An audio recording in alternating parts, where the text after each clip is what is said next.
Mga kaibigan, isang gabi sa St. Lucas Global City, isang babae na may dalang itim na basket ng balut ang pumasok sa ER. Lahat ng doktor ay tumawa. Ano to delivery, sabi ng chief surgeon. Pero sa loob ng 5 minuto, siya ang humawak ng bisturi at nagligtas ng buhay ng anak niya mismo. Kabanata 1. Mga alas negatibo 1:00 oras 47 minuto ng gabi, Bayernes, St. Luke's Medical Center, Global City. Ang buong ER ay puno ng ingay, sirena ng ambulansya, sigawan ng mga nurse, at ang walang tigil na beep ng mga monitor. Sa gitna ng gulo, isang babaeng nakashoot ng simpleng duster na kulay abo at sinelas na goma ang biglang pumasok sa automatic glass door. Sa kaliwang kamay niya ay isang itim na basket na puno ng balut. May 12 piraso pa. Mainit-init pa ang sabaw at may amoy na suka at asin na humahalo sa antiseptic na hangin ng ospital. Sa kanan niyang kamay, isang lumang cellphone na Nokia 3310 na may bitak sa screen. Bawal ang pagkain dito. Sigaw agad ng security guard na si Mang Tony, isang matabang lalaki na may eye na nakasabit sa lig. Delivery, sa labas ka na lang maghintay. Pero hindi siya tumigil. Ang mga paa niya ay parang may sariling buhay. Mabilis, determinado. Hindi alintana ang mga siko ng mga pasyente sa wheelchair at ang mga tray ng dugo na dinadala ng mga intern. Ang basket niya ay nanginginig sa bawat hakbang. At may isang balot na nahulog sa sahig. Crack. Ang pula ng itlog ay kumalat sa puting tiles, parang dugo. Anak kay, sigaw niya, ang boses ay malalim at puno ng takot. Si Miguel Santos, room 47. May aneurysm sa utak. Biglang tumigil ang lahat. Ang chief surgeon na si ER Victor Cruz, matangkad, may salamin na ginto, at suot ang puting coat na may tatak na Head of Neurosurgery, ay lumingon. Nakita niya ang babae, buhok na magulo, mukha na puno ng pawis at alikabok mula sa kalsada, at ang basket na may nakasulat na Aling Rosa, balot 15 sa marker na pula. Security, sigaw ni ER Cruz, ang mukha niya ay namula sa galit. Paalisin niyo yang tindera. Ano to, Belenque? Ang mga nurse ay tumawa. Isang intern pa na ang kumuha ng cellphone at nag-selfie. Grabe, may balut delivery sa ER. Pero si Aling Rosa o ER Rosa M. Santos, kung susundin ang lumang ay na nakasuksok sa ilalim ng mga balut, ay hindi gumalaw. Sa halip, hinila niya ang basket palapit sa dibdib niya at may isang bagay na nahulog mula sa loob. Isang plastic card na may picture niya noong 1978, nakatuga at may nakasulat na T1, Philippine Medical Board et Sam. Ang card ay dumula sa sahig at tumigil sa harap ng sapatos na ER Cruz. Biglang tahimik ang buong ER.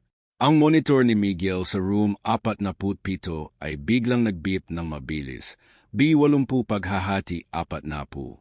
70 paghahati 30, flatline. Wala kayong vascular surgeon tonight, sigaw ni Aling Rosa. Ang boses niya ay parang kulog. Kung hindi ninyo ako papayagan pumasok sa ER, mamamatay siya sa loob ng 10 minuto. At doon, sa gitna ng mga balot na nakakalat sa sahig, ang tindera ng balot ay hinawakan ang pinto ng operating room at pumasok na parang alam niya ang bawat hakbang. Ang huling bagay na narinig ng lahat bago sumara ang pinto. Nurse, bigay mo yung Yasargil clip sa drawer 3. At yung microscope, iset mo sa 10x magnification. Simula NA tayo. Kabanata 2. ENG buhay NA parang balut, matigas sa labas, malambot sa loob. Sa isang makipot na eskinita ng barangay 105, Tondo, Manila, kung saan ang mga bahay ay makakadikit na parang sardinas sa leta at eksaktong alas negatibo 6, 00 ng gabi tuwing Bayernes, magsisimula ang araw ni Aling Rosa. Siya ang Aling Rosa ng balut, ang tindera na may malakas na boses na balut. Penoy, mainit pa, na umaalingaw-ngaw hanggang sa kabilang kanto.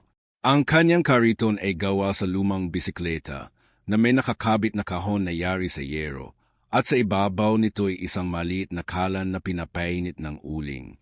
Sa loob ng kahon, 36 na piraso ng balot na binili niya kaninang umaga sa Divisoria sa halagang 12 bawat isa at ay bebenta niya ng 15. Kung may degdeg na sausawan ng suka at asin, 18 na. Rosa, bakit balot pa rin? Graduate ka naman na med. Tanong ng kanyang pinsan na si Ate Mercy, isang labandera sa kabilang bahay. Siya ay nakaupo sa maliit na bangko sa harap ng kanilang barong-barong na gawa sa plywood at yero, habang nilalagyan ng asin ang isang balot. Kasi yung diploma ko, nasunog noong sunog dito sa Tondo noong 2009, sagot niya habang binabalatan ang balot. Ang kanyang mga kamay ay magaspang na, may mga sugat mula sa mainit na sabaw at mga hiwa mula sa pagbabalat ng itlog, pero matulim pa rin ang galaw. Harang surgeon na nag-opera. At yung lisensya ko, nawala ring. Walang pera para magpa-renew. Walang pera para magpa-certification ulit. Noong 1978, si Rosa Marie Santos ay top isa sa buong Pilipinas sa Medical Board exam. Sa UST, siya ang estudyanteng laging may hawak na stethoscope kahit sa canteen. At ang kanyang thesis tungkol sa microsurgical clipping of cerebral aneurysms ay nanalo sa international conference sa Singapore. May picture pa siya kasama si Charlie Teo, ang sikat na Australian neurosurgeon na nakangiti sa harap ng poster niya. Pero noong 2005, namatay ang asawa niya, si Mang Tony, isang tricycle driver, sa aksidente sa Rosas Boulevard. Naiwan siya sa 3 anak, si Miguel, nang gayo'y 16 na anyos, si Ana, 14 na, at si Paolo, 12. Walang insurance, walang ipon. Ang scholarship niya sa Singapore ay natapos, at ang kanyang inaasahang trabaho sa St. Lucas ay nawala dahil sa lack of updated credentials. Kaya naging tindera siya ng balut. Tuwing gabi, mula 6 oras PM hanggang 3 oras AM, siya ay naglalakad sa mga kalsada ng Tondo, Quiapo, at kahit hanggang Recto. May mga araw na nakakabenta siya ng 100 piraso. Kung may suwerte, 1,500 ang kita. May mga araw na 20 lang, 300. Kulang pa sa bigas at gatas ng mga bata. Sa loob ng kanyang basket, bukod sa balut, may maliit na first aid kit, alcohol, betadine, geos, at isang lumang bisturi na nakabalot sa plastic, souvenir mula sa kanyang residency. May mga customer na napapansin ito. Aling Rosa, bakit may bisturi ka? Surgeon ka ba? Tanong ng isang lasing na lalaki isang gabi.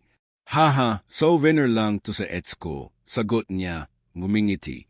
Pero sa loob-loob niya, kung alam ninyo lang, sa kanilang barong-barong, may isang lumang aparador na gawa sa Nara, regalo ng kanyang lola. Sa loob nito, nakaimbak ang mga lumang gamit niya bilang doktor. Isang puting coat na may nakasulat na ERRM Santos sa bulsa, isang stethoscope na Littmann na sira na ang diaphragm, at isang folder na puno ng research papers na may highlight pa sa mga mahahalagang parte. Tuwing gabi, bago matulog, binubuksan niya ito at binabasa ang mga lumang tala niya, parang nagdadasal. Ang kanyang panganay na si Miguel, ang batang may aneurysm gayon, ay laging nagtatanong, Ma, bakit may picture ka na nakatoga? Doktor ka ba talada? Anak, pero ngayon, tindera na lang ako ng balut. Mas mahalaga ang makakain natin araw-araw, sagot niya habang hinahaplos ang ulo ng anak. Pero isang gabi, habang naglalakad siya sa may Abad Santos, may isang lalaki na nakaitim na nakasakay sa motorsiklo ang lumapit. Aling Rosa, may tawag sa iyo sa St. Lucas. Emergency. Si Miguel mo nasa yar. At doon, sa gitna ng ulan at amoy ng balut, tumakbo si Aling Rosa, base pa rin ang dala, balot pa rin ang hawak, papuntang ospital na kanyang kinamulatan noon at ngayoy kanyang tinalikuran. Ang huling bagay na narinig ng kanyang mga kapitbahay. Aling Rosa, saan kayo pupunta? At ang sagot niya, habang tumatakbo, Ese anak kay, ATSARNA hindi KNA dapat balikan. Kabanata 3, Yenji pagtatakbo, Ese puting pasilyong puno ng pangungutya. Alas negatibo 11, 12 ng gabi, St. Lucas Global City. Ang ulan ay malakas na sa labas, para mga bala na bumabagsak sa bubong ng ospital, at ang mga ilaw ng ER ay nakakasilaw na parang mga spotlight sa entablado. Si Aling Rosa ay tumatakbo sa lobby. Ang kanyang sinelas na goma ay nag-iiwan ng mga bakas ng putik sa makintab na sahig. Ang basket ng balut ay nakasabi pa rin sa kanyang braso. May 8 na piraso na lang ang natira, at ang sabaw ay tumutulo sa kanyang duster na kulay abo. Bawal ang basang damit sa loob, sigaw ng receptionist na si 8 Joyce, isang babaeng may ponytail at suot ang uniformeng kulay asul. Pero hindi siya pinansin ni Rosa. Sa information desk, may isang nurse na si Nurse Karen, 24 anyos pa lang, bagong graduate ng AU, na nakatingin sa monitor. Santos, Miguel, room 47, Neuro ICU, critical. Basang-basa ang mukha niya sa pawis habang binabasa ang chart. Anak kay Yen, sigaw ni Rosa, at hinila niya ang basket palapit sa dibdib. Pwedeng makita ko siya. Biglang lumapit ang security guard na si Mang Tony. Pareho siyang mataba at may eye na security level 3 at hinawakan ang braso ni Rosa. Bawal ang pagkain dito. At bawal ang mga hindi kamag-anak sa ICU. Pero si Rosa ay hindi gumalo. Sa halip, hinila niya ang kanyang lumang cellphone, Nokia 3310 na may bitak sa screen, at ipinakita ang text message. Emergency. Miguel Santos. Aneurysm rupture. Need parent consent ASAP. Yar Cruz. Ako ang nanay. Si Rosa Santos ako. Sigaw niya, at ang kanyang boses ay umalingaw-ngaw sa buong lobby. Doon na lumapit si ER Victor Cruz, ang chief surgeon na matangkad, may salamin na ginto, at shoot ang puting coat na may tatak na Head and Neurosurgery. Siya ang mismo ang nag-text kay Rosa kanina, sa pamamagitan ng lumang number na nakita niya sa chart ni Miguel. Security, sigaw niya, ang mukha niya ay namula sa galit. Paalisin niyo yang tindera. Ano to, Pelenk? May dalang balot sa ER. Ang mga nurse ay tumawa. Si Nurse Karen pa nga ang kumuha ng cellphone at nag-selfie. Grabe, may balot delivery sa ER. Funny moments. Isang intern na si ER Mark, bagong resident, may braces pa, ay lumapit at sinabi, Dos, baka naman kamag-anak talaga. Pero tingnan mo yung damit niya. Parang galing sa pelengke. Pero si Rosa ay hindi tumigil. Hinila niya ang basket at may isang balot na nahulog sa sahig. Crack.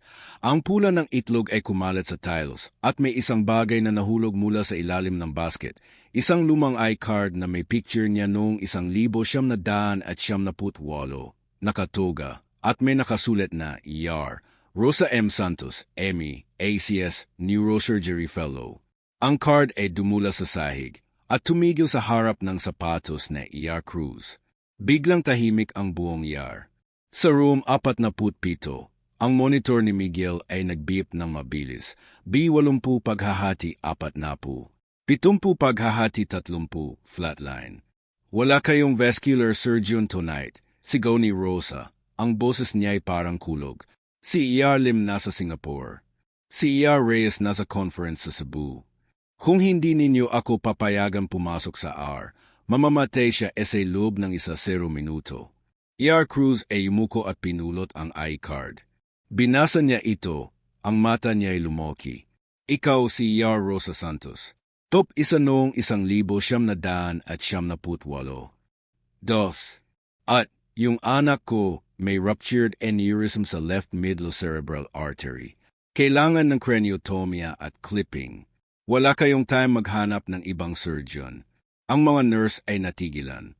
Si Nurse Karen ay napatakip ng bibig. Pero si ER Cruz ay umiling. Wala kang lisensya. Bawal ka pumasok sa R. At doon, si Rosa ay humakbang pasulong. Ang baset ng balot ay iniwan niya sa sahig at sinabi, Kung hindi ninyo ako papayagan, kaya na Yenji mag-ooperate. Harap ninyo. Ang huling bagay na narinig ng lahat bago siya pumasok sa pinto ng Neuro ICU. Nurse, ihanda mo yung R3. At yung microscope, iset mo sa 10x magnification. Simula na tayo. Kabanata 4, Yenji lihim ay nakabaon essay ilalim ng balut. Sa loob ng Neuro ICU, room 47, ang oras ay parang huminto. Ang monitor ni Miguel ay nag-beep ng mabilis. Beep, beep, beep. Parang tiktak ng orasan na nagbibilang ng mga segundo bago ang kamatayan. Si Aling Rosa, o Rosa M. Santos, kung susundin ang lumang ay na nahulog sa sahig, ay nakatayo sa harap ng glass door. Ang kanyang mga mata ay nakatitig sa anak na nakahiga sa kama. Si Miguel, 16 na anyos, bayat na dahil sa sakit, may tubi sa ilong at ay sa braso. Victor Cruz ay hawak pa rin ang I-card. Ang plastic ay basa ng sabaw ng balot na nahulog kanina. Ikaw si Rosa Santos, tanong niya, ang boses niya ay nanginginig. Top isa noong 1978. Ang nagpresent sa Singapore Conference tungkol sa aneurysm clipping. Si Rosa ay tumango, ngunit hindi siya ngumiti. Sa halip, hinila niya ang basket ng balot na iniwan niya sa sahig at binuksan ang ilalim nito. Sa loob, sa ilalim ng mga styrofoam na may balot, ay isang maliit na compartment na yari sa kahoy, parang secret drawer. Binuksan niya ito at lumabas ang mga sumusunod. Isang lumang puting coat na may nakasulat na ERRM Santos sa bulsa. Ang tela ay manipis na, pero malinis pa rin. 2. Isang stethoscope na Littmann Classic II. Ang diaphragm ay sira na, pero ang tubing ay buo pa. 3. Isang folder na kulay berde na puno ng research papers. May highlight pa sa mga mahahalagang parte at may dedication sa harap. To M.Y. Son Miguel, may you never need this knowledge. 4. Isang certificate mula sa Singapore General Hospital, Fellowship in Advanced Neurovascular Surgery, 2,003 tandang bawas 2005, na may pirma ni Charlie Teo. Dok, sabi ni Nurse Karen, ang intern na kanina ay tumawa. Totoo ba to? Si Rosa ay hindi sumagot agad. Sa halip, lumapit siya kay Miguel at hinaplos ang noo ng anak. Miguel, anak, hindi kita iiwan. Flashback, 1978, UST Graduation Day. Sa harap ng UST Grandstand, si Rosa, 24 anyos pa lang, tayat at may ponytail, ay nakatayo sa stage. Siya ang valedictorian ng College of Medicine. Ang kanyang speech, ang doktor ay hindi lang gumagamot ng katawan, kundi gumagamot ng buhay. At minsan, ang pinakamaliit na bagay, parang balot na may sisiw, ay nagiging simbolo ng buhay. May picture pa siya kasama ang kanyang asawa noon, si Mang Tony, nakangiti, hawak ang kamay niya. Flashback, 2005, Singapore General Hospital. Si Rosa ay nasa R. Siya ang lead surgeon sa 12 oras na craniotomy. Ang pasyente, isang 10 anyos na batang Singaporean na may aneurysm. Matagumpay ang operasyon. May article pa sa The Straits Times, Filipina surgeon saves child's life. Flashback, 2000, sunog sa Tondo. Isang gabi ng Mayo, ang buong barangay 105 ay nasunog. Ang kanilang barong-barong, kung saan nakaimbak ang lahat ng dokumento ni Rosa, ay natupok. Nawala ang diploma, ang lisensya, ang lahat ng certification. Walang pera para magpa-renew. Walang pera para magpa-authenticate ulit. Kaya naging tindera ako ng balot, sabi ni Rosa, habang binabalik ang mga gamit sa compartment. 500 kada gabi kung swerte. 300 kung malas. Pero sapat para sa gatas ni Paolo, sa tuition ni Ana, at sa gamot ni Miguel. Si Cruz ay natigilan. Pero bakit hindi ka bumalik sa medisina? Kasi Doc, walang ospital na tatanggap ng doktor na walang pepel. At yung anak ko, si Miguel, may aneurysm na hindi pa nadidiagnose noon. Kailangan ko siyang alagaan. Sa folder, may isang lumang ultrasound result, intracranial aneurysm, left MCA, 7 mm, na may petsa noong 2019. Alam ko tumula noon, sabi ni Rosa. Kaya tuwing gabi, habang naglalako ako ng balot, nag-aaral ako ulit. Sa YouTube, sa lumang libro, sa mga free webinar. At yung bisturi ko, souvenir lang yun, pero handa pa rin akong gamitin. Ang monitor ni Miguel ay nag-flatline. Yep. Easy, sigaw ni Nurse Karen. Wala na tayong time. Si Rosa ay tumingin kay ER Cruz. Ang mga mata niya ay puno ng determinasyon. Papayagan mo ba ako? O papayagan mo siyang mamatay? At doon, sa gitna ng mga balot na nakakalat sa sahig, si ER Cruz ay yumuko at binigay ang susi ng R3. ER Santos, simula na tayo. Ang huling bagay na narinig ng lahat bago sumara ang pinto ng operating room. Nurse, ihanda mo yung Yasargil clip. At yung microscope, iset mo sa 1.0x magnification. AKNA Yenji bahala. Kabanata 5. Yenji operasyong bawal SA batas ngunit pinahintulutan ng puso. Sa loob ng operating room 3, ST Lucas Global City, alas negatibo 11, 45 ng gabi. Ang temperatura ay 18 degrees Celsius, ang humidity ay 55% at ang presyon ng hangin ay perpektong kontrolado. Pero sa labas ng pinto, ang buong ER ay parang nasa bingit ng gulo, mga nurse na nakatayo sa hallway, mga intern na nagbubulungan, at si ER Victor Cruz na nakasandal sa pader, hawak ang lumang I-card ni Rosa na basa pa ng sabaw ng balut. Sa loob ng R, si Rosa ay nakatayo na sa harap ng operating table. Suot na niya ang sterile gown na kulay asul, ang mask na N75, at ang surgical cap na may logo ng ospital. Ang kanyang mga kamay ay nanginginig sa simula, mga kamay na 15 taon nang hindi humawak ng bisturi. Pero habang hinahawakan niya ang Yasargil aneurysm clip na gawa sa titanium, ang panginginig ay nawala. Si Miguel ay nakahiga sa tabo, ang ulo niya ay nakapwesto sa Mayfield head holder, ang buhok ay na-shove na sa kaliwang bahagi, at ang scope ay na-disinfect na ng betadine. Ang monitor ay nagpapakita ng B75 paghahati 45, AR 120 o 288%. Nurse Luz, sabi ni Rosa, ang boses niya ay kalmado pero may autoridad. Si Nurse Luz, ang matandang nurse na 20 taon nang nagtatrabaho sa R, ay ang tanging tao na hindi tumawa kanina. Siya ang lihim na nagbigay ng gown kay Rosa. Dos, aling Rosa, sigurado ka ba? Tanong niya habang inihahanda ang craniotomy set, ang bone saw, ang perforator, ang rongier. Sigurado ako, 8 Luz. Pero kailangan nating bilisan. Ang aneurysm ay 7 mm sa left middle cerebral artery. Kung pumutok ulit, wala nang 10 minuto si Miguel. Step 1, incision. Si Rosa ay huminga ng malalim at ginawa ang question mark incision sa kaliwang temporal area. Ang bisturi ay humihiwa sa balat ng malinis, harang pagbabalat ng balut na may sisiw. Ang dugo ay kaunti lang dahil sa hypotension. Suction, utos niya. Si Nurse Luz ay agad na sumunod. Step 2, craniotomy. Gamit ang high-speed drill, si Rosa ay nagbutas sa bungo. Ang tunog ay parang electric thunder sa kahoy. Ang bone flap ay inalis ng maingat at inilagay sa sterile basin na may saline. Sa loob ng bungo, ang dura mater ay nakikita na mapula at tense. Dura hook. Step 3, dural opening. Ginawa niya ang cruciate incision sa dura. Ang utok ay lumitaw, pulsating pa rin. Ang arachnoid ay buo pa. Microscope.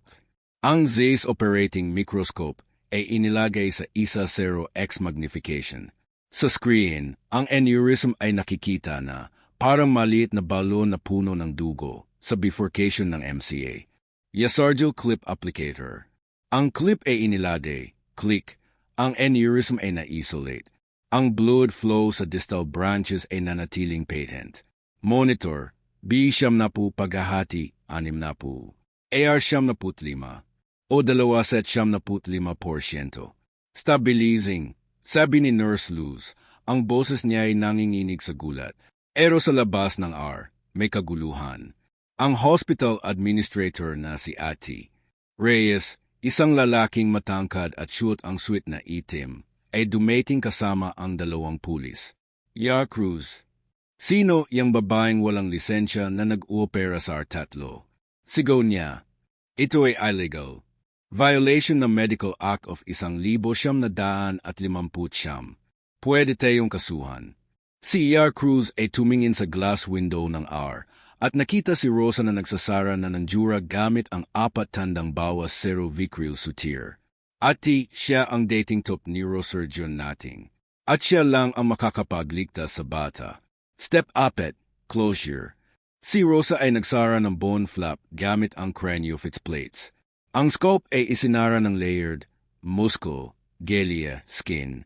Ang huling tahi ay ginawa ng maingat, parang pagbabalot ng balot sa dahon. Monitor, B110 paghahati 70, AR80, o 2.70%. Doon, sabi ni Rosa, habang inaalis ang gloves. Ang aneurysm ay clipped. Walang rebleed. Stable na siya. Pero ang pinto ng RA biglang binuksan. Tumasok si Ati, Reyes at ang mga pulis. Rosa Santos. O sino ka man, huli kay NASA illegal NA pag-operate. Si Rosa ay ngumiti. Ang unang ngiti niya sa buong gabi. Ati, bago ninyo ako arestuhin, basahin ninyo to. At hinila niya mula sa bulsa ng gown ang isang lumang stock certificate. May logo ng St. Luke's Medical Center. 49% shares, Rosa M. Santos. Ako ang may-ari ng kalahati ng ospital na to. At yung operasyon ko, hindi illegal. Ito ay pro bono at may consent na may-ari. Ang huling bagay na narinig ng lahat bago siya lumabas ng R. Nurse Luz, pakikuha yung balot ko sa labas. Gutom na ako. Kabanata 6, Yenji pagbibilib ene hindi inaasahang pagkakakilanlan. Sa labas ng operating room 3, St. Luke's Global City, alas negatibo 12, 30 ng umaga, ang buong hallway ay parang nasa pelikula. Mga nurse na nakatayo sa gilid na parang estatwa, mga intern na nakatingin sa glass window na parang nanonood ng live surgery show, at si Ati Reyes, ang hospital administrator na may suit na itim, at ang 2 pulis na may hawak na posas, ay nakatayo sa pinto. Ang pinto ay bumukas ng dahan-dahan, at lumabas si Rosa. Ang surgical mask ay nakababa na sa baba. Ang mga mata niya ay pagod pero may kislap ng tagumpay. Sa likod niya, si Nurse Luz ay may dalang tray na may sterile gauze at sutures, at ang monitor sa loob ay nagpapakita ng B120 paghahati 80, ER75, o 2.1% stable. Rosa Santos, sigaw ni Ati Reyes, ang boses niya ay mataas at galit. O sino ka man, huli kay NASA illegal NA pag-operate. Violation ng RA 2,382. Pwede kang makulong ng 6 na taon. Ang 2 pulis ay humakbang pasulong at hinawakan ang braso ni Rosa. Pero si Rosa ay ngumiti. Ang unang tunay na ngiti niya sa buong gabi. Ati, bago ninyo ako arestuhin, basahin ninyo ito muna. At hinila niya mula sa bulsa ng surgical gown ang isang lumang folder na kulay itim. Hindi ang research papers, kundi isang stock certificate na may official na seal ng Securities and Exchange Commission. St. Luke's Medical Center Global City, 49% common shares, holder, Rosa Marie Santos. Ang certificate ay may petsa noong 2015 at may pirma ng dating chairman na si Jose Reyes, ama ni Ati Reyes. Biglang natigilan ang lahat. Si Victor Cruz, na kanina ay tahimik lang, ay lumapit at binasa ang certificate. Paano ka naging may-ari ng 49% ng ospital na to? Si Rosa ay huminga ng malalim at nagsimulang magkwento. Flashback, 2010, pagkatapos ng sunog. Matapos masunog ang lahat ng dokumento niya, si Rosa ay nagpatuloy sa pagtitinda ng balut. Pero bawat gabi, pagkatapos ng 3 oras AM, siya ay umupo sa harap ng lumang computer sa internet cave sa Moreta at nag-i-invest. 500 kada gabi kung swerte. 300 kung malas. Pero yung 200 sa kita ko, inilalagay ko sa stock market. Sabi niya, una, binili niya ang stocks ng Jollibee sa halagang 50 bawat share. Pagkatapos, SM Investments.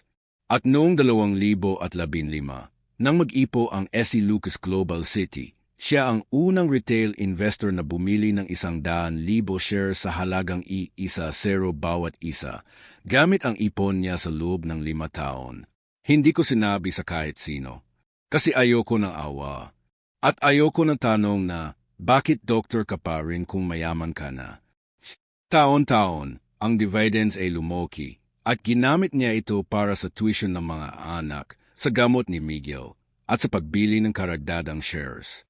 Noong 2020, siya na ang may 49% ng ospital, ang controlling interest. At yung operasyon ko kanina, hindi illegal. Ito ay pro bono at may written consent ng majority shareholder, ako mismo. Si Ati Reyes ay napaluhod, literal na napaluhod sa sahig. Yar Santos, patawarin ninyo po ako. Hindi ko alam. Ang mga pulis ay napakamot ng ulo at ibinaba ang posas. Sa loob ng recovery room, si Miguel ay nagising. Ang unang salita niya, gutom ako. May balot ka ba? Si Rosa ay tumawa at lumabas sa hallway. Kinuha ang baset ng balot na iniwan niya sa sahig kanina at may 3 piraso pa ang natira. Eto anak, mainit pa. At doon, sa gitna ng mga doktor na yumuyuko sa kanya, mga nurse na umiyak sa tuwa, at mga intern na nag-a-applause, si Rosa ay umupo sa tabi ng anak at binuksan ang isang balot. Anak, minsan, ang pinakamaliit na bagay, parang balot na may sisiw, ay nagiging simbolo ng buhay. At minsan, ang tindera ng balot ay ang doktor na nagligtas ng buhay mo. Epilogo, 1 linggo pagkatapos. Si Rosa ay bumalik sa ospital, hindi na bilang tindera, kundi bilang chairwoman ng board of directors. Ang unang agenda niya, libreng neuro check-up para sa mga mahihirap sa Tondo. At tuwing gabi, sa barangay 105, may bagong kariton ng balot, pero may nakasulat na, Yar, Rosa's Balot, 15. Proceeds GTARE brain scans. Ang huling bagay na narinig ng buong barangay. Balot. Penoy. Mainit pa. At libreng check-up sa ST Lukes. At sa susunod na video, ang janitor na nagturo sa Harvard professor gamit ang wikang Tondo. Mag-subscribe at i-click ang bell para sa susunod na kwento.